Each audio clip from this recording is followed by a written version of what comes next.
말씀대로 365, 오늘 말씀은 창세기 42장부터 44장까지의 말씀입니다. 요셉이 꿈을 풀었던 대로 온 땅에 기근이 임하게 됩니다. 그러나 애굽 땅에는 요셉 덕분에 비축해둔 양식이 있었고 야곱의 아들들, 그 요셉의 형들도 그 양식을 구하기 위하여서 애굽 땅에 찾아오게 됩니다. 그런데 그때에 요셉은 자신의 정체를 숨기고 또 형들을 일부러 곤란에 빠뜨립니다. 형들을 감옥에 가두면서 막내 아들, 그 막내 동생 베냐민을 데려오라고 요구를 합니다. 그리고 곡식을 구입한 돈을 몰래 다시 돌려보내면서 형들을 난처한 상황 가운데로 빠뜨리는 것입니다. 그리고 형들이 베냐민을 애굽으로 데려오자 베냐민에게 도둑의 누명을 씌우고 베냐민을 자신의 종으로 삼겠다고 형들을 위협하는 것입니다. 그때 유다가 나섭니다. 유다가 요셉에게 하는 말이 44장 18절부터 34절까지 나오는데요. 베냐민은 연로하신 아버지가 특별히 사랑하는 아들이기 때문에 자신이 이 베냐민 대신에 종이 될 테니 베냐민은 풀어주라고 요셉에게 그렇게 간청을 하는 것입니다. 성도 여러분, 요셉이 자신의 정체를 숨기면서 이 형들을 곤란해 이 어려움 가운데 빠뜨렸던 그 이유가 무엇이었을까요? 아마도 그 어려운 상황 속에서 형들이 어떻게 반응하는지를 요셉은 보고 싶어 했던 것 같습니다.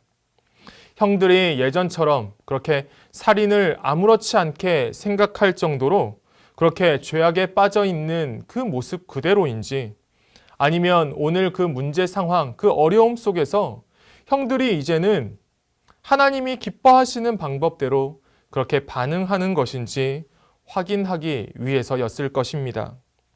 그런데 그 어려움 속에서 유다가 자신의 생명으로 베냐민을 대신하겠다 말하는 것입니다. 막내 동생 베냐민을 살리고 또 아버지를 위하여서 자신이 희생하는 모습을 보여주는 것입니다. 자신이 막내 동생의 잘못을 책임지고 자신이 베냐민을 대신하여서 애굽의 종이 되겠다 말하는 것이지요. 여러분, 이런 이 자신의 형 유다의 모습을 확인한 요셉의 마음이 어떠했겠습니까? 그 유다의 말을 듣고 요셉이 무엇이라고 대답을 했을까요? 그 해답이 내일 45장 말씀 속에서 확인을 할 수가 있는데요. 이렇게 성경의 내용, 성경의 줄거리를 따라가면서 장차 이어질 내용을 짐작해 보는 것도 우리가 성경을 꾸준히 읽어 나가면서 누릴 수 있는 즐거움일 것입니다. 성도 여러분, 요셉은 자기 인생의 고난을 경험해 가면서 하나님의 사람으로 다듬어져간 그런 경험이 있었던 사람이었습니다. 그래서 형들이 이 문제 상황 속에서, 고난 속에서 예전처럼 악한 방식으로 반응하는지 아니면 하나님의 방법으로 반응하는지를 오늘 살펴보고 있는 것입니다. 여러분, 사람은 누구나 이 고난 속에서 자기 자신만을 생각하려고 합니다. 내 코가 석자라고 하는 그 말처럼 고난이 찾아오면 나만을 생각하고 다른 사람의 짐을 지기를 싫어하는 것이 바로 우리의 모습인 것입니다. 그러나 우리는 요셉처럼 살아가기를 소원합니다. 고난 속에서도 내가 하나님 앞에 서 있다라고 늘 생각하면서 하나님의 눈을 의식하였던 그 요셉처럼, 그리고 오늘의 그 고난 속에서 베냐민을 대신하여서 자신이 책임을 지고 자신을 희생하는 그 유다의 모습처럼 우리도 살기를 원합니다. 오늘도 그렇게 살아가는 우리의 삶의 자리 위에 요셉의 삶을 인도하셨던 그 하나님의 은혜, 유다를 하나님께서 세우셔서 그리스도의 족보에 들게 하시는 그 놀라우신 그 하나님의 은혜가 우리의 삶의 자리에도 가득하게 충만하게 임하기를 이 시간 간절히 기원합니다. 오늘은 1월 15일 금요일입니다. 오늘도 하나님의 평강 가운데 말씀과 동행하시기를 바랍니다. 오늘은 창세기 42장 1절 말씀을 읽어드리도록 하겠습니다.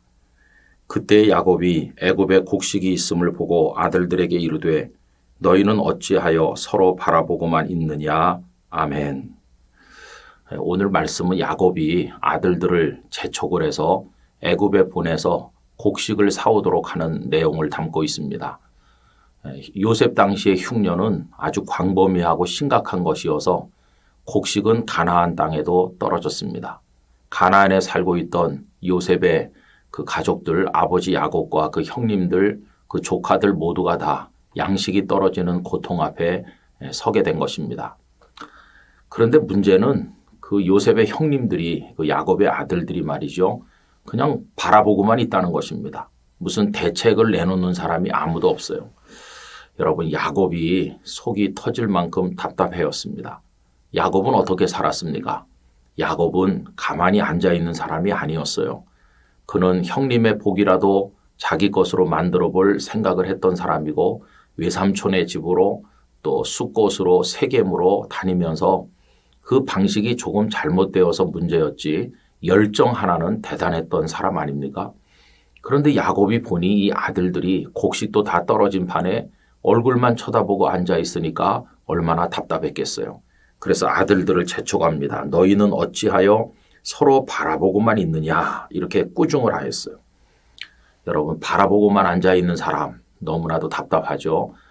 아버지가 그렇게 말씀하니까 그때서야 그 아들들은 막내인 베냐민만 남겨놓고 10사람이 곡식을 사기 위해서 애굽에 갔고 거기서 총리가 되어 있는 자신들이 팔았던 동생 요셉을 만나게 됩니다. 여러분, 우리가 사는 인생에는 늘 어려움이 발생합니다. 가정 안에도 발생하고 우리가 소속된 공동체 어디에나 문제가 발생하죠. 진퇴양난의 경우가 있습니다. 그때 필요한 게 뭘까요? 물꼬를 트는 사람이 필요하죠. 누군가는 그 상황을 타개하기 위해서 앞으로 나서는 사람이 있어야만 된다는 것입니다. 여호수아께서 세상을 떠난 다음에 아직도 점령해야 될 가나안 땅이 많이 남아 있었는데 누가 먼저 올라가서 전쟁을 시작할 것인지 그게 문제가 되었을 때 하나님께서 유다 지파가 올라가라 하셨어요. 사사기 1장 1절과 2절을 읽어보겠습니다. 여호수아가 죽은 후에 이스라엘 자손이 여호와께 여쭈어 이르되 우리 가운데 누가 먼저 올라가서 가나안 족속과 싸우리이까? 여호와께서 이르시되 유다가 올라갈지니라. 보라, 내가 이 땅을 그의 손에 넘겨 주었노라 하시니라. 이래서 유다 지파가 올라갔고 또 시므온 지파가 함께했고 그 이후에 나머지 가나안 땅을 점령해 나간 것을 볼 수가 있겠습니다.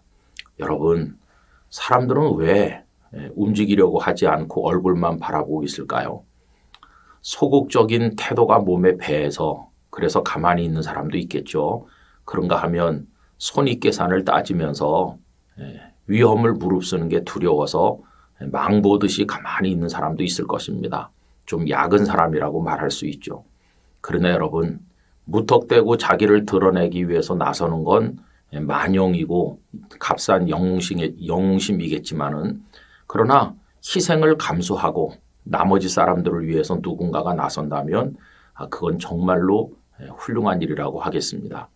여러분, 모름지기 모든 하나님의 일은 누군가는 희생을 감수하면서 앞장설 때 시작이 되는 것입니다. 복음을 증거했던 우리 선배들도 누군가는 먼저 나가지 않았습니까? 우린 그런 사람들을 선구자 혹은 지도자라고 부르질 않습니까? 우리 영락교회 성도들과 이 영상을 함께 하시는 분들, 딱하고 어려운 상황이 우리 앞에 많이 발생할 때 서로 얼굴만 보고 있어서는 안 되겠습니다. 제가 먼저 희생을 감수하면서 해보겠습니다. 이런 마음으로 나서는 게 필요하죠. 누군가는 먼저 기도해야 됩니다. 누군가는 먼저 주머니를 털고 몸을 바쳐서 헌신해야 됩니다. 누군가는 먼저 앞장서서 달려가야 되는 것이죠. 이런 모습으로 우리의 생활 현장에서 거룩한 선구자로 살아가게 되기를 원합니다. 이런 사람들을 주님께서는 도우실 것입니다. 그리고 기뻐하실 것입니다. 왜냐하면 주님께서는 영원한 선구자로 우리 앞에 가고 계시기 때문입니다. 우리 모든 성도님들이 그런 적극적인 믿음의 용기를 가지고 우리에게 주어진 위기를 타개하기 위하여 달려가는 멋진 성도가 되시기를 간절히 바랍니다. 하나님 아버지, 저희들보다 먼저 앞서 가신 예수님을 따라 저희도 주어진 상황 아래 굴종하고 있을 것이 아니라, 바라만 보고 있을 것이 아니라 희생과 수고를 감수하는 믿음의 용기를 가지고 일어나 갈 수 있는 저희들이 되게 하여 주시므로, 그래서 하나님의 뜻을 이루는 지도자로, 선구자로 살아갈 수 있도록 저희들을 이끌어 주시옵소서. 예수님의 이름으로 기도하옵나이다. 아멘.